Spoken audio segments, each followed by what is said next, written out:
Assalamualaikum warahmatullahi wabarakatuh. Salam sejahtera bagi kita semua. Shalom, Om Swastiastu, Namo Buddhaya, dan salam kebajikan. Kembali lagi di channel Para Horor Indonesia. Channel podcast yang bercerita tentang kejadian-kejadian horor yang terjadi di sekitar kita. Sebelumnya, semoga kita semua selalu diberi kesehatan, kekuatan, dan ketabahan dalam melewati wabah atau pandemi COVID-19 ini. Juga semoga COVID-19 ini dapat segera teratasi agar kita semua dapat beraktivitas seperti sebelumnya.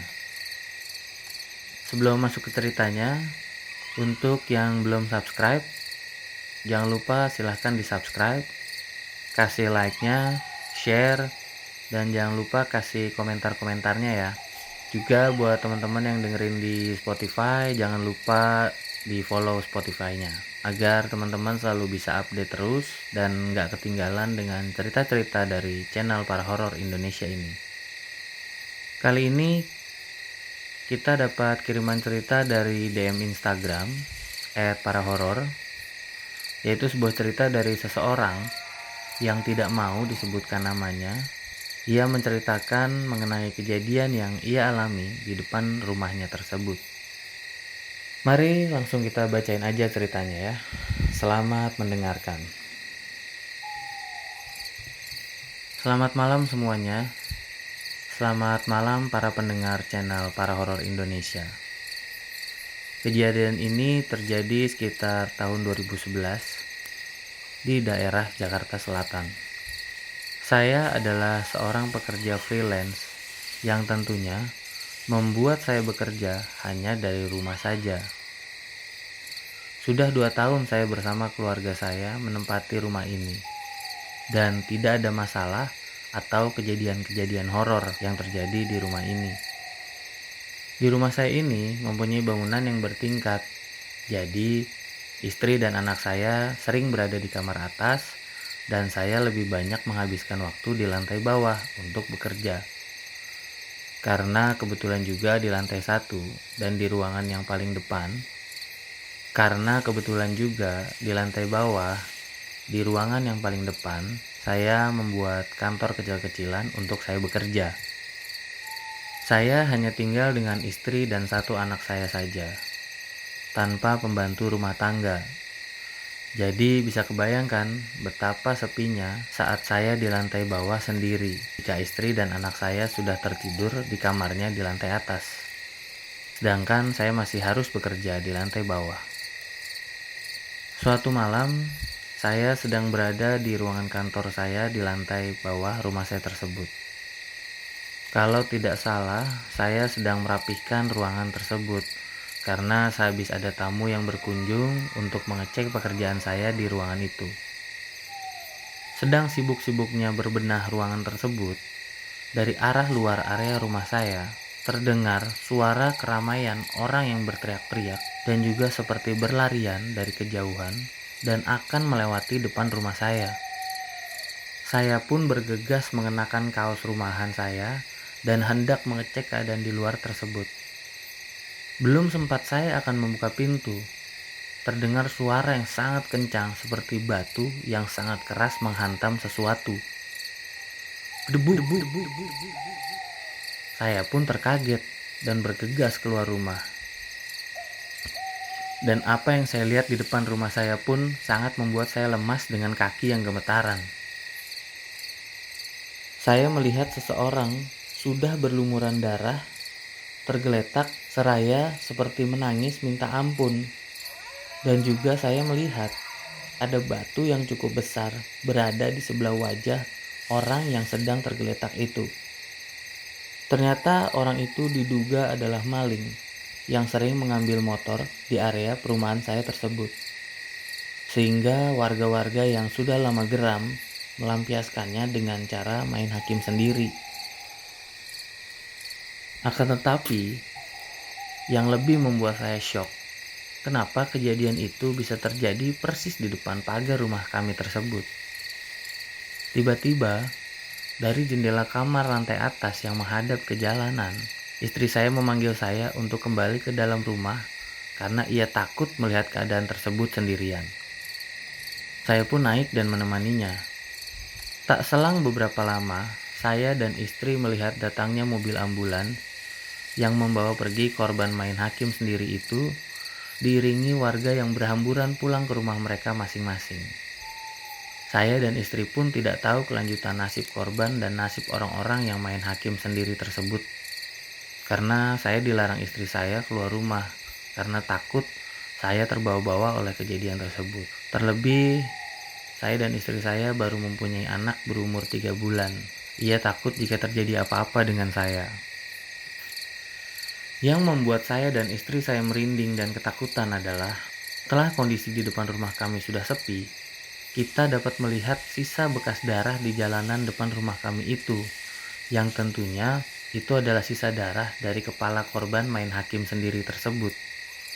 Saya dan istri pun hanya bisa terdiam dan berdoa agar tidak terjadi hal-hal yang serius pada korban itu. Singkat cerita, malam itu pun kami tertidur dengan keadaan was-was. Esoknya, yang kami takutkan pun terjadi. Kami melihat ada pihak kepolisian yang datang ke lokasi depan rumah saya itu. Juga beberapa petugas yang mengambil gambar tempat kejadian tersebut. Saya pun bergegas keluar rumah dan menanyakan kepada polisi tersebut ada apa sebenarnya ini semua. Benar saja dugaan kami. Korban main hakim sendiri itu pun ternyata meninggal dalam perjalanan menuju rumah sakit. Saya pun terdiam lemas karena tidak menyangka di depan rumah kediaman kami ini terjadi hal yang mengerikan seperti ini. Istri saya pun terduduk lemas di ruang tamu setelah saya beritahu berita tersebut. Malam pun menjelang, saya terpaksa harus menyelesaikan pekerjaan revisi saya karena akan dipresentasikan ke klien esok paginya.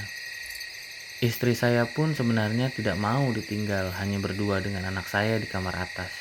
Tetapi kembali saya jelaskan bahwa ini mendesak dan kita membutuhkan uang dari pekerjaan ini. Dengan berat hati ia pun terpaksa mengizinkannya. Saya pun dengan berat hati juga menuju ruangan saya di lantai bawah untuk mengerjakan pekerjaan saya tersebut. Selang beberapa jam saya bekerja, waktu sudah sekitar pukul 11.30-an malam.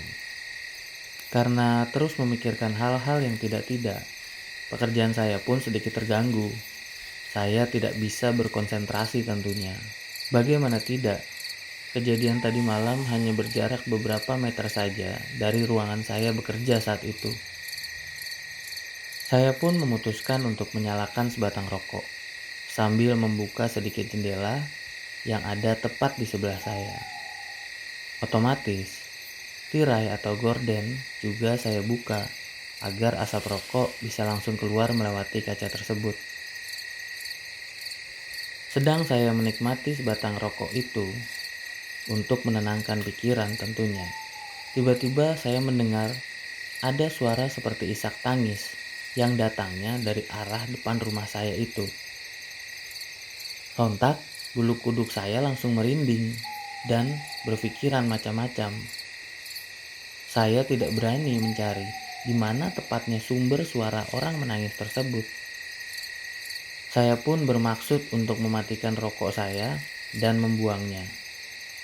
Tetapi, belum sempat saya mematikan dan membuang rokok tersebut, dari arah pagar rumah depan rumah saya mendengar suara seseorang yang berkata, "Pak, tolong saya, Pak."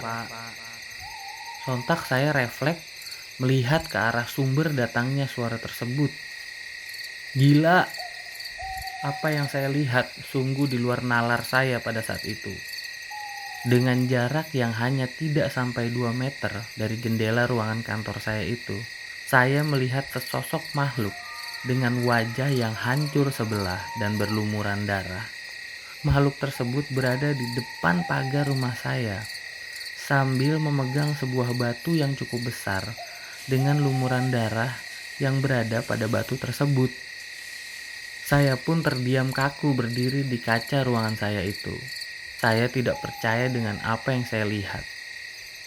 Di tengah ketakutan saya, sosok makhluk tersebut berkata lagi, "Pak, tolong saya, Pak." Saya pun merasa gelap dan akhirnya tidak sadarkan diri.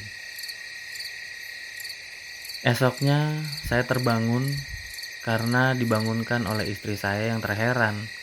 Kenapa saya tertidur di bawah meja kerja dengan keadaan kaca dan gorden yang masih terbuka? Saya hanya bisa menjawab, kalau saya semalam ketiduran dan mungkin terjatuh karena lelahnya. Demikian cerita dari saya. Semoga korban main hakim sendiri ini tersebut diterima di sisi Tuhan Yang Maha Esa dan dilapangkan jalannya. Terima kasih kepada channel Para Horor Indonesia yang telah membacakan cerita dan pengalaman saya ini. Sukses selalu dan selamat malam. Nah, itu tadi cerita kiriman via DM Instagram ya ke @parahoror. Terima kasih Mas atas kiriman ceritanya. Ditunggu cerita dan kisah selanjutnya ya.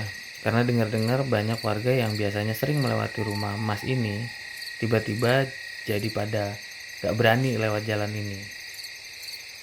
Ya, kita tunggu aja nanti Masnya siapa tahu menceritakan kembali di Para Horor Indonesia.